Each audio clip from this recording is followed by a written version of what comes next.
one of the unique parts about Aaron is that he works on a boat, and he is an engineer for a fishing boat that works in the middle of the Bering Sea. Yeah. So up until 9 weeks out, he was still out at sea.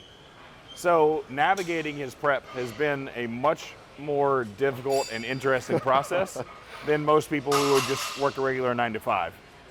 He's what's your job title with it? Chief engineer. Chief engineer. So he's like the main guy.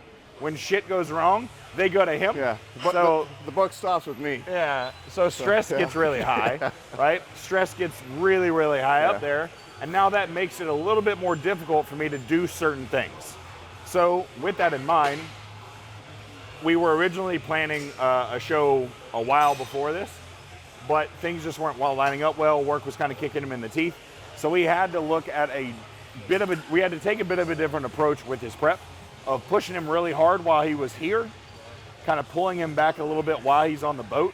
And then once he got back here and we knew we didn't have to go back to work until after we're done, it was time to drop the fucking hammer. You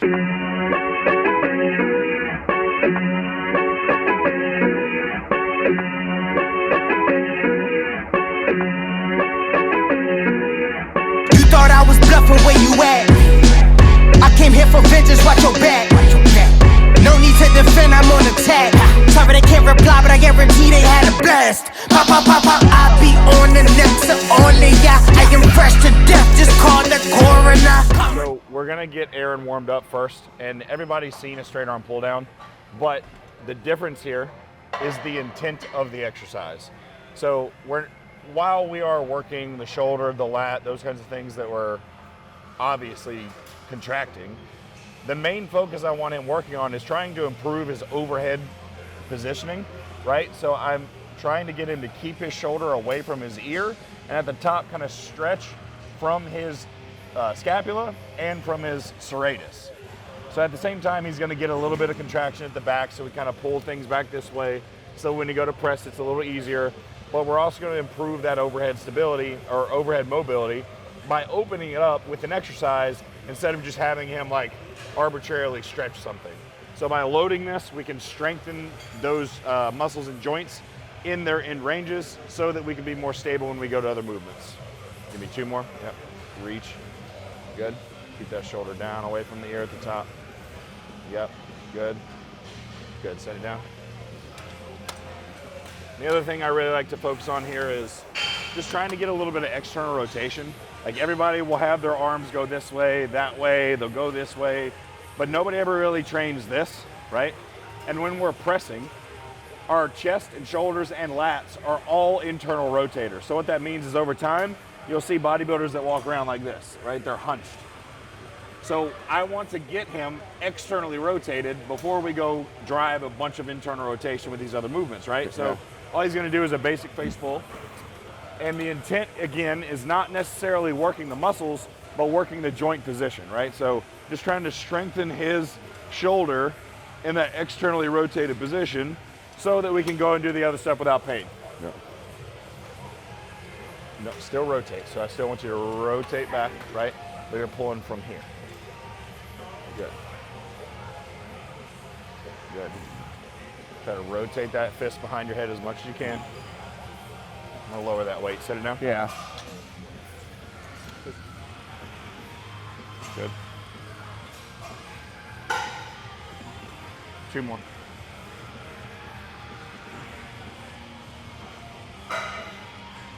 Obviously, there's a lot of restriction there. Aaron's a pretty big guy, and for big people, this is even more important because the bigger you get, the bigger your chest is, the bigger your shoulders are, the bigger your lats are, the more you're gonna be cued to pull this way. You may start to notice some pain and stuff when you're pressing. If we just work the opposite, bring you the other way, work on the muscles that pull us in the external rotation, things start to feel a little bit better. Go figure. Yeah. It does, and it helps a lot. Yeah. You know, especially going into the press movement, having that. Want to do one more or go? One more here, and then we'll do high cable bicep curls and move on. Drive from the elbows. The hands are just attached to it. Good. Drive from here. Yep, pull and rotate. Good. Pull and rotate.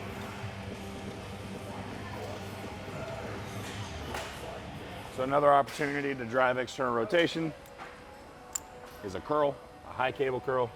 So he's gonna come out this way, and he's gonna tuck his elbow, right? So turn that under. My torso is I'm not completely straight out, kind of angled here, so my arm is in front of my body, and then I'm pulling my fist behind my head with keeping my elbow high, okay? This one you'll see on the left side that it's a little, well, you'll see. A little pissed off. Yeah. Okay. Yep. You should feel some tension there in your serratus. Do you feel that? Yeah.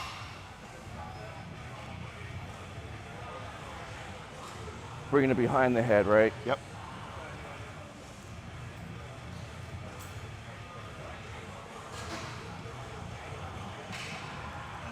Two more.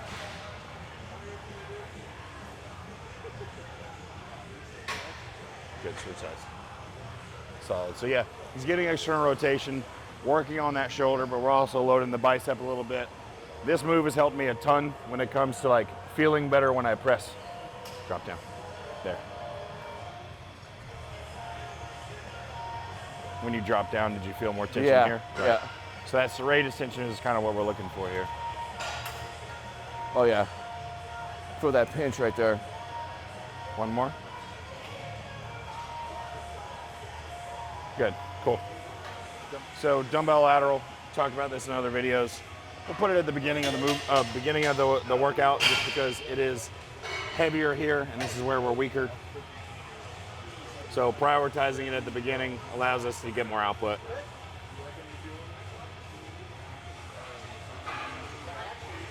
Don't worry about bringing it in front of you, just like kind of have it, yep, there you go, good, yeah. And then arm come this way towards me. Come this way towards me a little bit more. Like bring your elbow forward towards me. Yeah, okay. So the arm travels in front of the torso. Okay. You can stop right there and back up. Good, you can set it down. What's your working weight?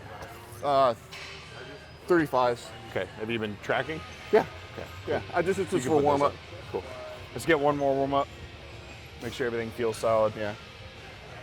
So yeah, Aaron, when you're doing them, like I don't want you to come out here, right? It's here, right? So it's coming out this direction, kind of in front of me, right? It's just it's gonna feel better on your shoulder. Okay. It's gonna be much more comfortable.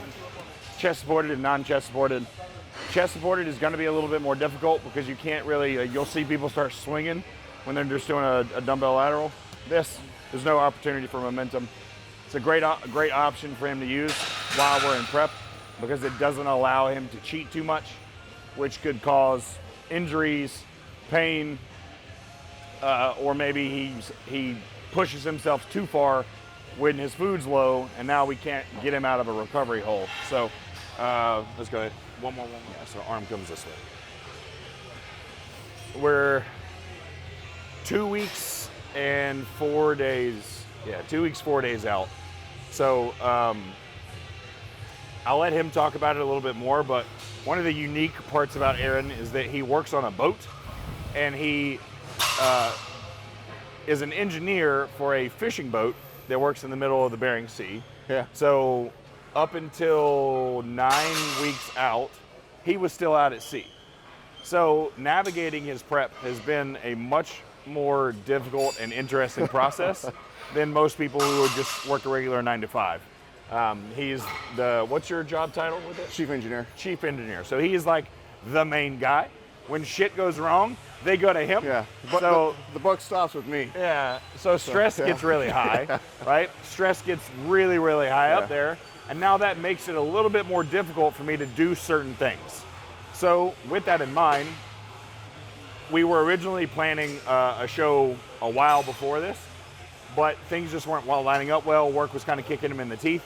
So we had to look at we had to take a bit of a different approach with his prep of pushing him really hard while he was here, kind of pulling him back a little bit while he's on the boat. And then once he got back here and we knew we didn't have to go back to work until after we're done, it was time to drop the fucking hammer. So how's the last 9 weeks been? Dude, it's been really good because, like you said, my body looks totally different on the boat than it does at home.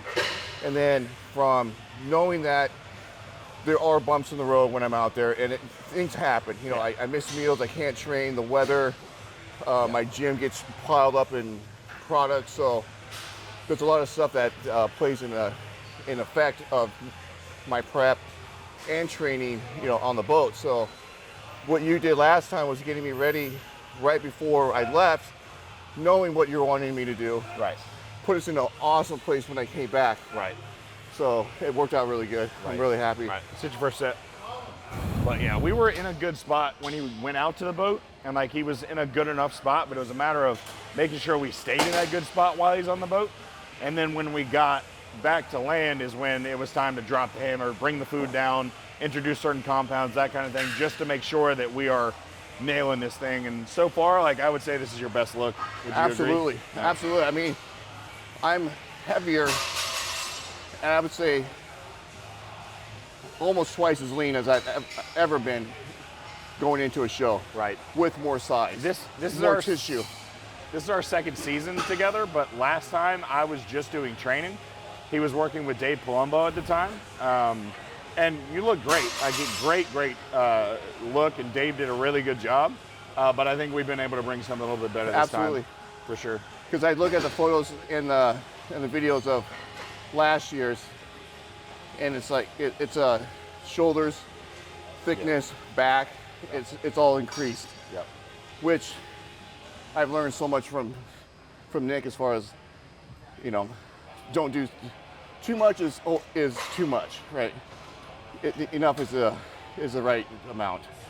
So there's been plenty of speed bumps, but Aaron has always been somebody who takes criticism and runs with it, right? There's times in coaching where I have to go to my athletes and go, hey, you fucked up. You messed this up. This was wrong. We got to fix this here. We're behind, whatever it is, whatever the case is. And no matter what the conversation is, Aaron has always gone, yes, sir, I got this. And I think that is the number one quality for anyone to be successful at anything we're doing, especially within the bodybuilding space. Like, Aaron is a lot older than I am, right? So why should he listen to this younger guy? But he understands that while there's an age difference there, there's a knowledge difference there as well. But at the same time, I respect the things that he tells me, just like he respects the things I tell him. So it's not just this authoritative dictatorship where I tell him he's an idiot all the time, right? It's about making sure that I'm using the feedback that he gives me and making sure that we move forward together in the right aspect. So if your coach is always being a dictator and always just being mean and putting you down, they're probably not coaching, they're just being a dick. So it's a matter of like making sure that I'm keeping him in check, but at the same time also making sure he knows that I give a shit about him, that I care about him as a person, I care about his progress, I care about his goals. So that's where the coaching relationship is incredibly important. A lot of people want to be like best friends with their coach. Me and Aaron are definitely good friends. We definitely know a lot about each other. We talk pretty regularly. But at the end of the day, he knows I'm coach. So when I say something, I mean it. I'm serious. So that's the biggest thing that Aaron really handles very well is he takes criticism and he moves forward. Yeah, for sure. And it's like people, I think, have to grow thick skin also, especially when your coach gives a shit about you. To where like Nick does. I mean, he cares about his clients and wants the best for all of us. Strong contraction up, slow and controlled on the way down. Yeah, good. Yeah, good strong squeeze at the top. Come on. 4, 5, 6, 7, 8, 9. Don't rush. Treat your warm-ups just like you would your regular top sets. So strong contraction to the top, strong contraction to the top, Jesus. Slow and controlled to the bottom. We want to practice how we perform. I've talked about this a few times just to try and drive home the point, make sure it's clear. When we are getting ready for our exercises, I want him to use his heaviest weight first. So we're going to slowly climb that up, get his body warm and adjusted, ready to do the movement, acclimated to the weight. So start it off at a plate, added quarters to the top. That way, we're warm when when we get to his heaviest load, but we're not exhausted, and we don't have to worry about risking injury. So that's how I always have my people warm up so they can get ready for their heaviest stuff first, versus trying to pyramid up to your heaviest weight, which can take away from what you're able to do with that heaviest weight. Because how many times have you seen people be like, they hit some weight that they're like, wow, that should have been really heavy, I'm gonna go up. And then they go up and reps just completely shit the bed. They go up 10 pounds or 5 pounds or whatever it is, and all of a sudden they don't have that give anymore. And it's like, well, maybe if you had done that weight first and then gone down after, maybe you would have been able to hit that weight a little bit better. Well, that's where my strength has gone up when you've taught me that. 100%. It's like, why are you wasting all these sets trying to find that weight that you're comfortable with, when that's like 3 or 4 sets of 10 to 12 or 12 to 15, right, that you could have done a heavier set, right, off the bat. So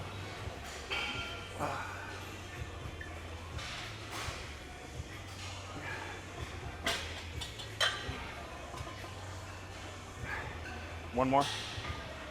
Good. How's that weight? good. Plate on the top?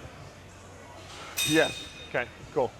So you'll see while he's warming up, I'm coming behind him and watching his movement. What I'm doing during those is just to see what are things like his elbow, shoulder, and hand doing while he's pressing. Because those 3 things can give me a clue to whether or not he's getting the most out of the exercise. Something people don't pay a lot of attention to is what your hand is doing. So just like I've talked about the foot, right? When we're doing leg exercises, we got to make sure the foot is in contact with the floor, and so you can output the best you can. It's the same thing with our hands. We have to make sure that our hand is gripping that bar.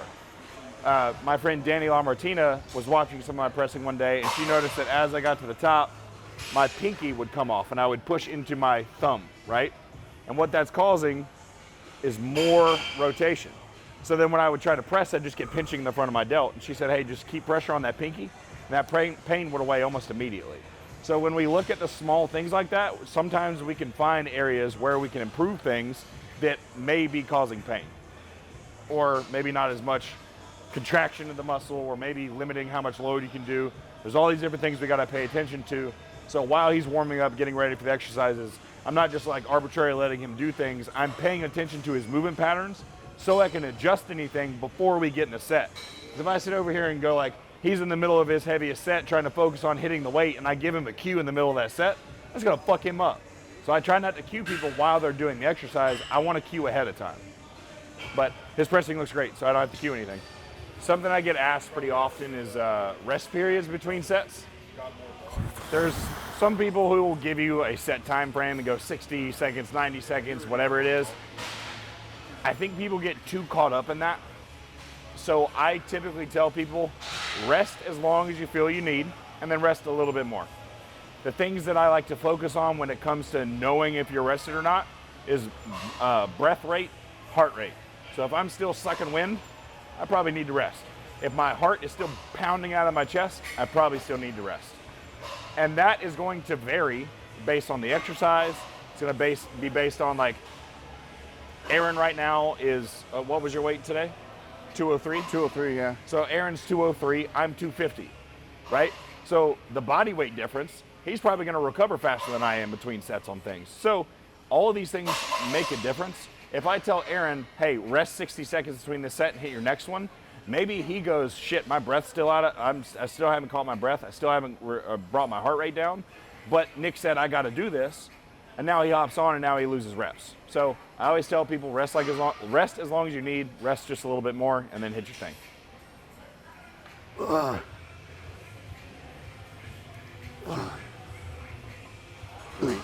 Good control. 6, 7, 8, 9, 10, 11. One more. 12. Let's bring that seat up a little. Okay. There you go. Okay. So all I did there was bring his seat up because his hand was really high, which brought his elbow really high. So now he's kind of pressing way up here. If he can tuck that elbow a little and get down here, it's not going to be so much front delt.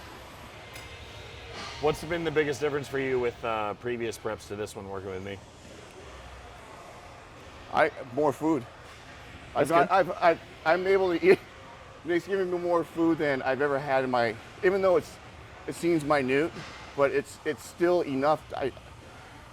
In the beginning, I would get cravings all the time at nighttime when I was telling her, like, dude, it's really hard for me to sleep. And he's like, you just got to battle through that late night hunger pain. And then it's to a point now where even on the dig nights, my last meal, I can go right to bed and then wake up, really hungry in the morning. Part of that too was a stress response because of how stressed out you were while you were working. Right? Right? Yeah. That's changed a lot since you've been able to sleep at home and Yeah. the stress is lower here. Yeah. So Like, you got to remember, cortisol does a lot of shit in your body. It's not bad. We need cortisol because it's the thing that helps us stay alive. But if it gets too out of whack and way too, if it's not regulated, things like cravings will pop up, poor sleep will pop up. Just a lot of things will come because cortisol is out of whack. So definitely something to keep in mind. You know, the biggest thing that has improved this time in the prep with you is my digestive system.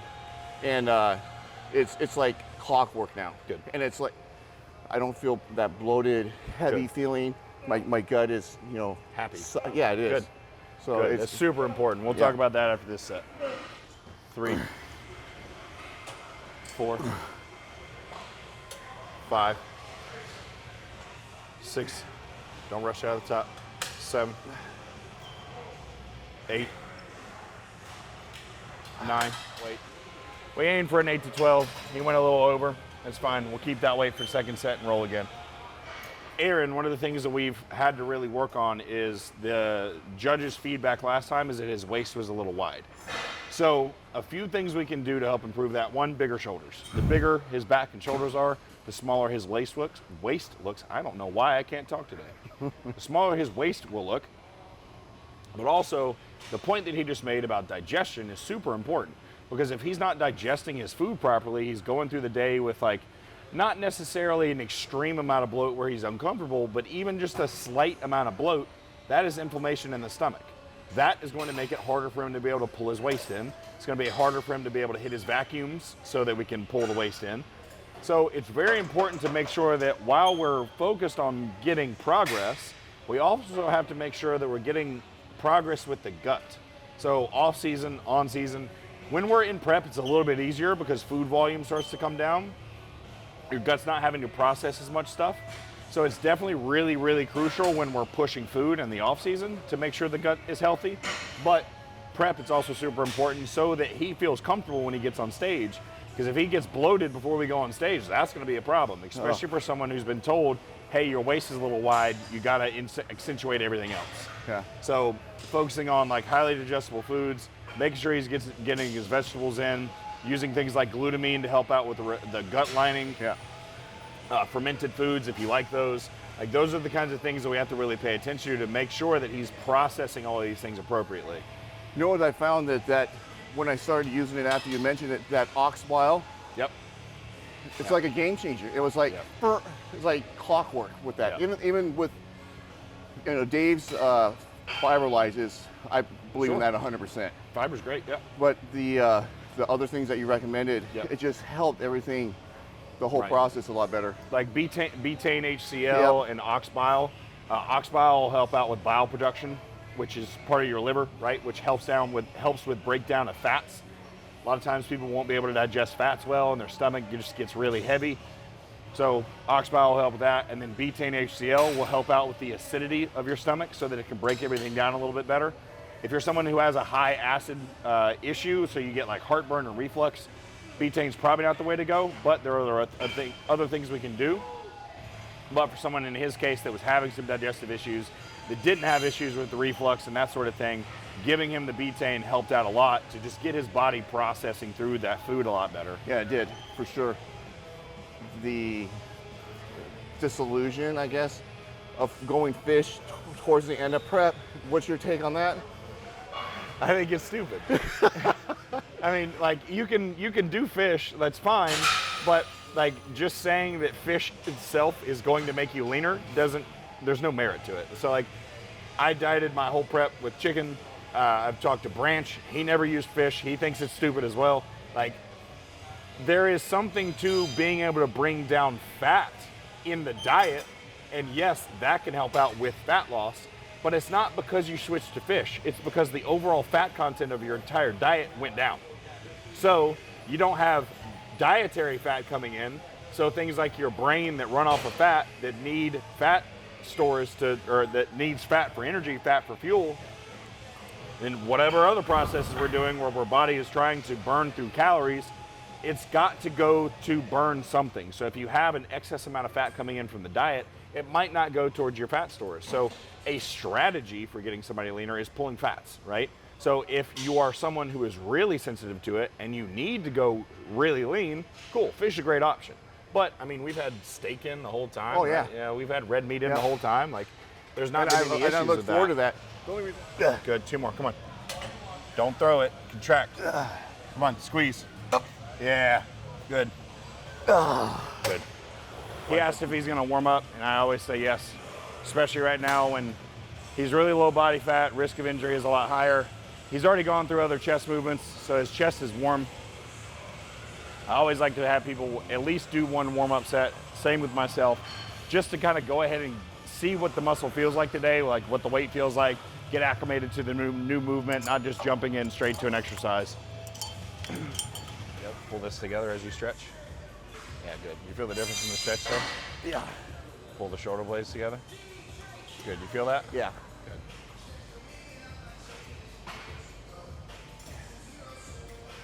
One more. The cue I gave him on that warm-up is in his stretch to pull his shoulder blades together. A lot of times you'll see people just kind of like arbitrarily moving just arms, right? Which will get a stretch, but sometimes that goes into like your shoulder, your bicep kind of strains a little bit there. If we're focused on bringing that chest up by pulling my shoulder blades together, I can get a lot more room and stretch at my chest versus just letting it pull me this way.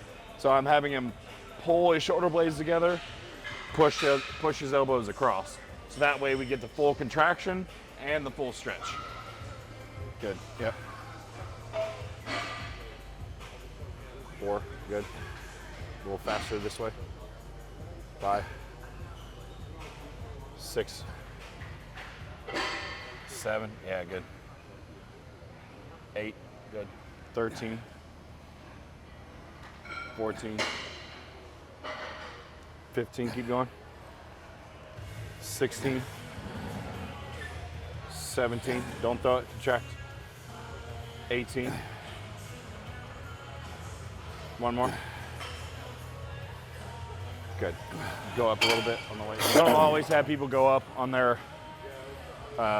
sets after, but he picked the weight and we blew the rep range out by 5 reps, and he probably still could have kept going, but after 20, it's like, how much more are we gonna do? So I had him go up a little bit on weight so we can bring those rep ranges down. I like that squeeze. Yeah. And the shoulder blade's a lot better. Yeah. Cool. Is it 2 or 3 sets here? 3. Okay. Yeah, so with that 5-pound increase, on isolation or single joint movements, small weight increases are gonna go a lot further than just trying to throw a bunch of weight on here. If we're doing a compound, like you're doing a leg press or a chest press or some kind of row, you can probably load up a little bit more if you're gonna make an increase. With things like this, a 5, a 2.5 is more than enough to make progress. Because I think a lot of times when people are trying to aggressively load a isolation or a curl or whatever it is we're looking at, and they start trying to aggressively load it, they start compensating in other places where they're not necessarily getting the same stimulation on the muscle. They're just now moving weight for the sake of it, which we all know is not what we do here. You guys might, but we don't. A point that I want to make here,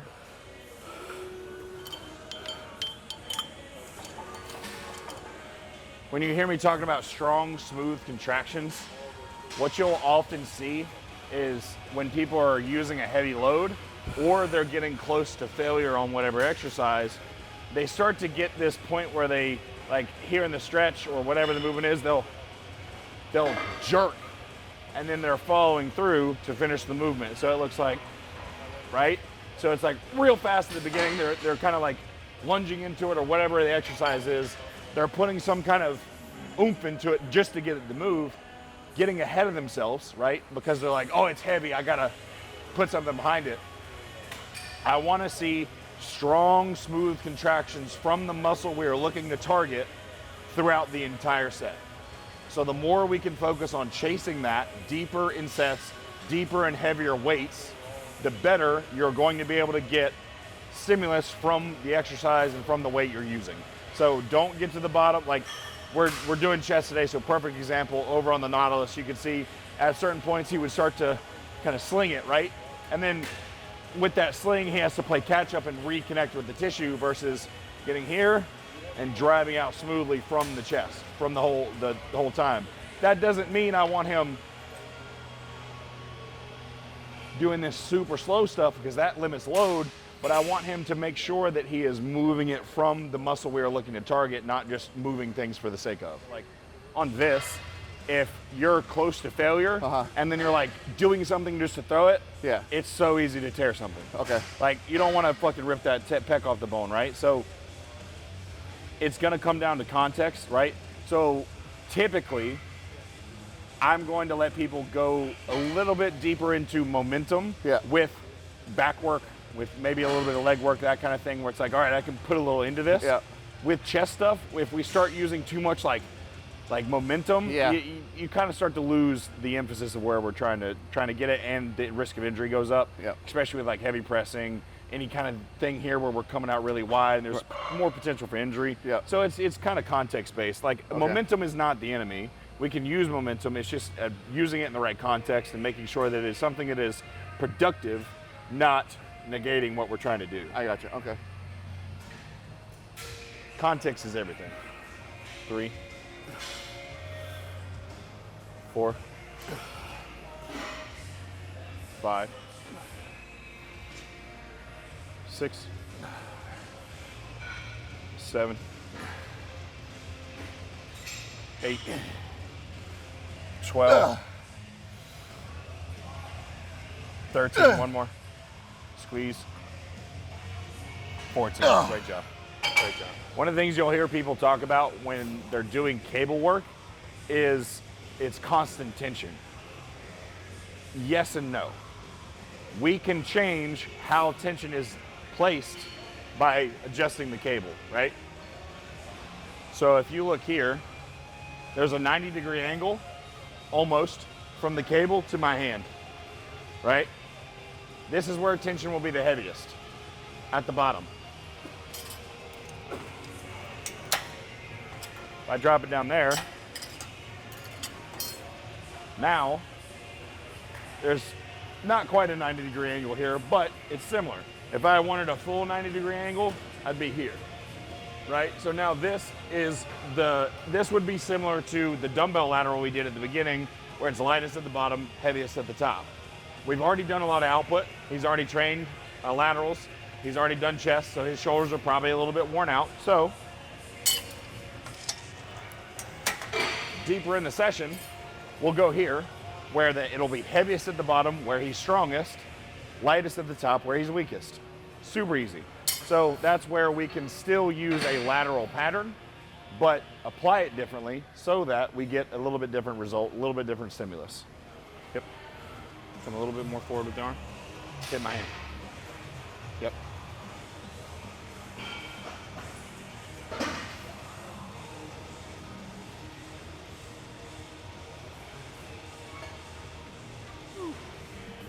This is my bad shoulder.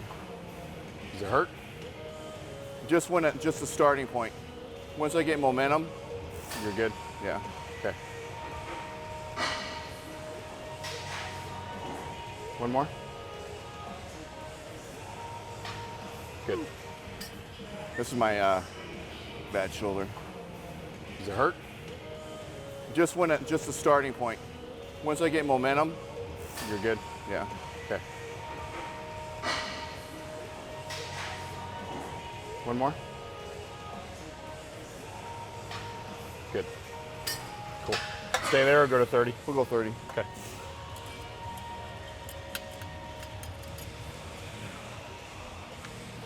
Did you see these yesterday when I videotaped those? That's good.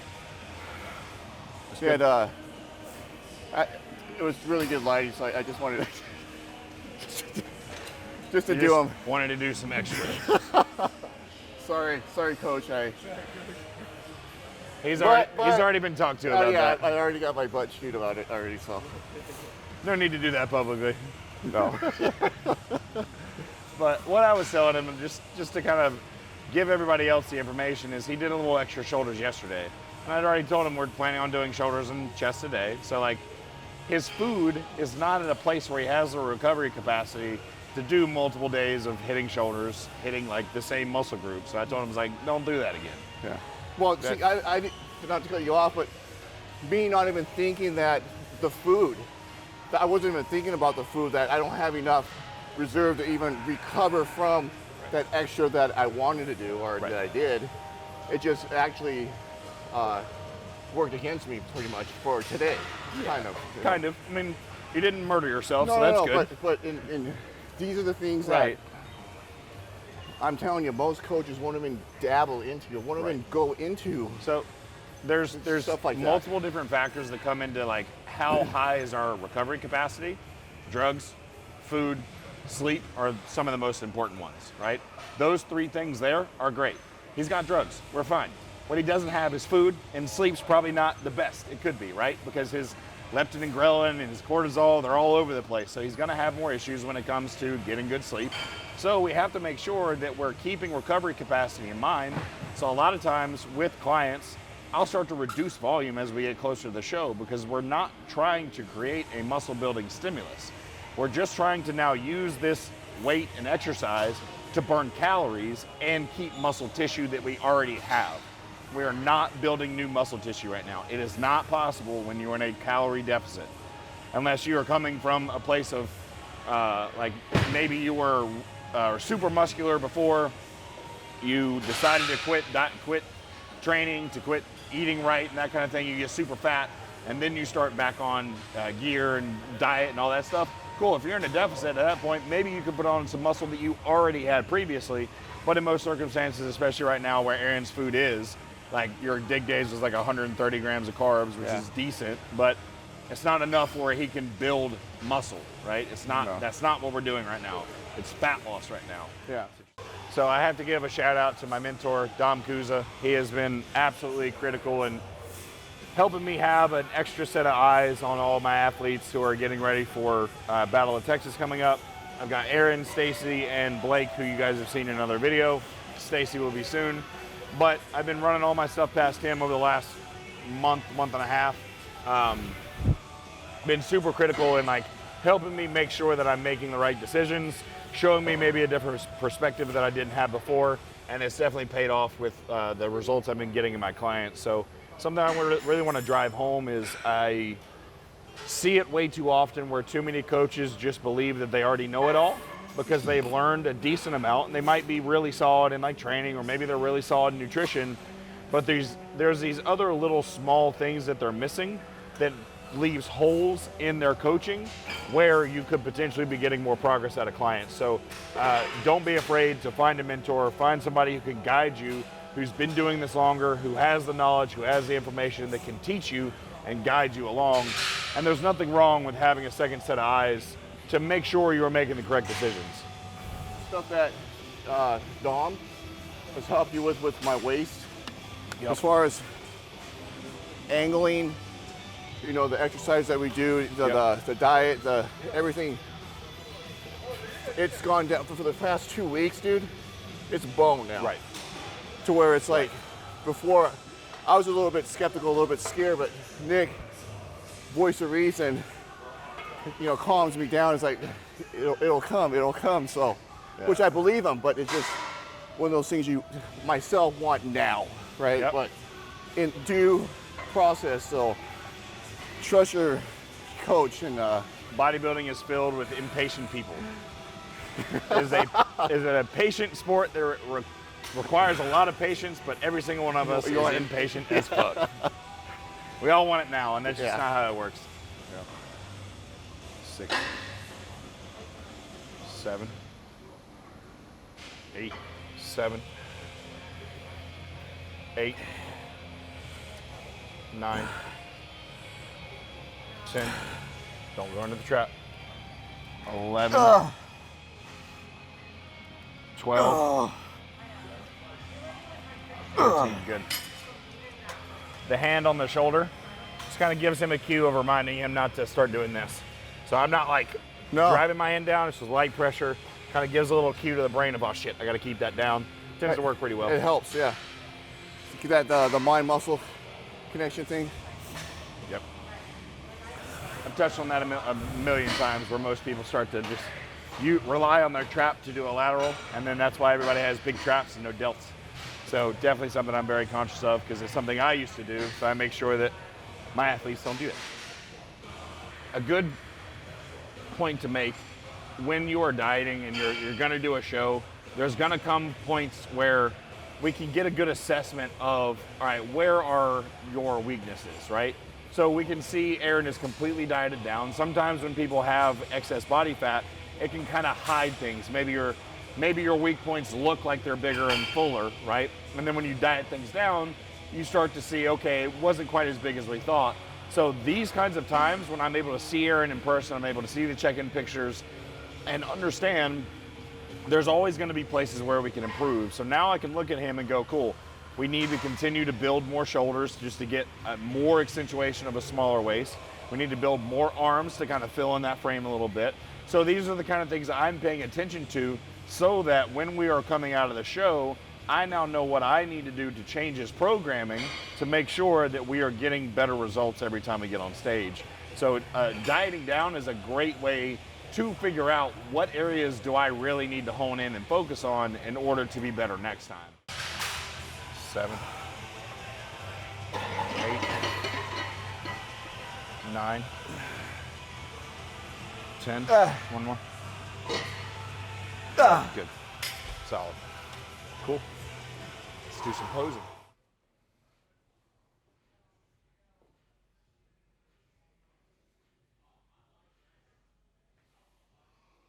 Guys, I truly appreciate y'all watching the videos, following along. It's been a lot of fun sharing my coaching processes. Please make sure to leave a comment down below to see if there's anything else that you want me to cover. I'll be sure to do that in the next video. We'll see you guys next time.